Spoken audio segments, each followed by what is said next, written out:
Oh.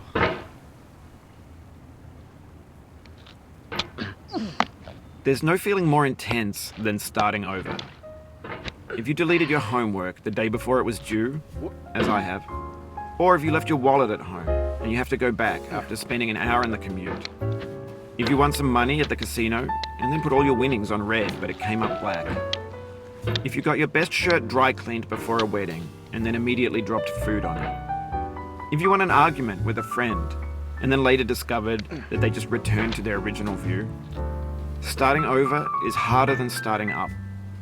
If you're not ready for that, like if you've already had a bad day, then what you're about to go through might be too much. Feel free to go away and come back. I'll be here. Alright, thanks for coming with me on this trip. I'll understand if you have to take a break at any point. Just find a safe place to stop and quit the game.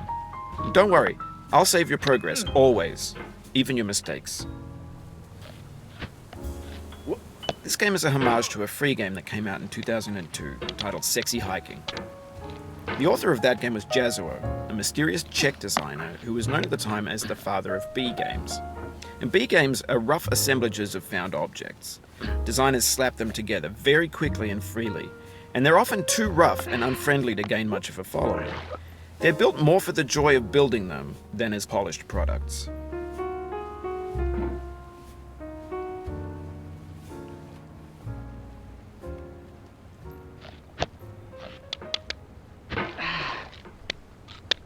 In a certain way, Sexy Hiking is the perfect embodiment of a B game.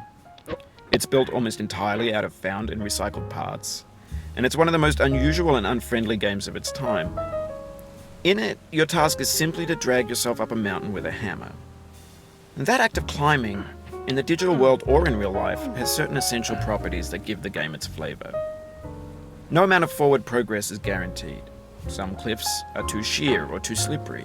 And the player is constantly, unremittingly in danger of falling and losing everything. Anyway, when you start Sexy Hiking, you're standing next to this dead tree that blocks the way to the entire rest of the game. It might take you an hour to get over that tree, and a lot of people never got past it. You prod and you poke at it, exploring the limits of your reach and your strength, trying to find a way up and over. And there's a sense of truth in that lack of compromise. Most obstacles in video game worlds are fake.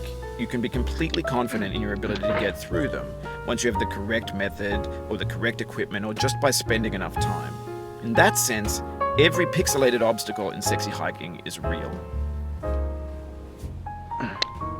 The obstacles in Sexy Hiking are unyielding, and that makes the game uniquely frustrating. But I'm not sure Jazzuo intended to make a frustrating game. The frustration is just essential to the act of climbing, and it's authentic to the process of building a game about climbing. A funny thing happened to me as I was building this mountain.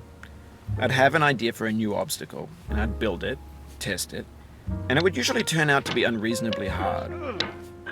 But I couldn't bring myself to make it easier. It already felt like my inability to get past the new obstacle was my fault as a player rather than as a builder. Imaginary mountains build themselves from our efforts to climb them, and it's our repeated attempts to reach the summit that turns those mountains into something real. When you're building a video game world, you're building with ideas, and that can be like working with quickset cement. You mold your ideas into a certain shape that can be played with, and in the process of playing with them, they begin to harden and set until they're immutable, like rock. And at that point, you can't change the world. Not without breaking it into pieces and starting fresh with new ideas.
You've done this part before. You know it's possible. Just do what you did the first time.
For years now, people have been predicting that games would soon be made out of prefabricated objects, bought in a store and assembled into a world. And for the most part, that hasn't happened, because the objects in the stores are trash. I don't mean they look bad or that they're badly made, although a lot of them are. I mean they're trash in the way that food becomes trash as soon as you put it in the sink. Things are made to be consumed and used in a certain context, and once the moment is gone, they transform into garbage. In the context of technology, those moments pass by in seconds. Over time, we've poured more and more refuse into this vast digital landfill that we call the internet. It now vastly outnumbers and outweighs the things that are fresh and untainted and unused. When everything around us is cultural trash, trash becomes the new medium, the lingua franca of the digital age. And you can build culture out of trash. But only trash culture. Be games, be movies, be music, be philosophy. Maybe this is what digital culture is. A monstrous mountain of trash, the ash heap of creativity's fountain. A landfill with everything we ever thought of in it. Grand, infinite, and unsorted. There's 3D models of breakfast, Gen X's fanfic novels, scan magazines, green screen Shia LaBeouf, banned snuff scenes on LiveLeak. Facebook's got lifelike bots with unbranded adverts and candid shots of Kanye and Taylor Swift mashups, car crash epic failed GIFs, Russian dashcam vids, discussions of McRibs, discarded, forgotten, unrecycled, muddled, rotten, untitled. Everything's fresh for about 6 seconds, until some newer thing beckons, and we hit refresh. And there's years of persevering, disappearing into the pile, out of style, out of sight. Oh, you just lost a lot of progress. That's a deep frustration, a real punch in the gut.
What?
What?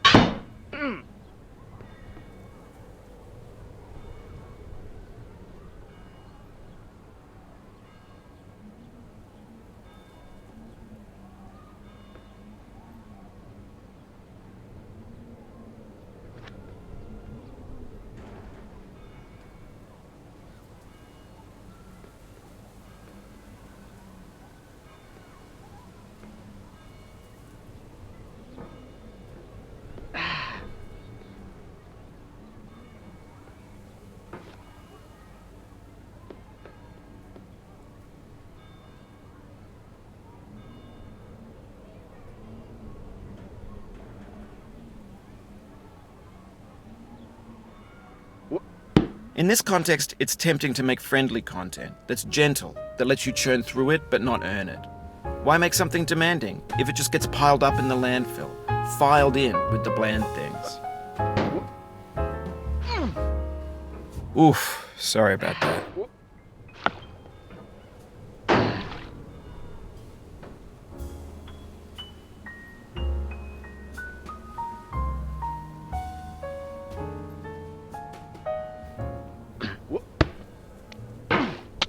Oh, it happened again.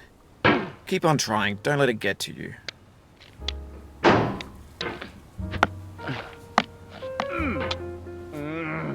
This thing that we call failure is not the falling down, but the staying down. Mary Pickford.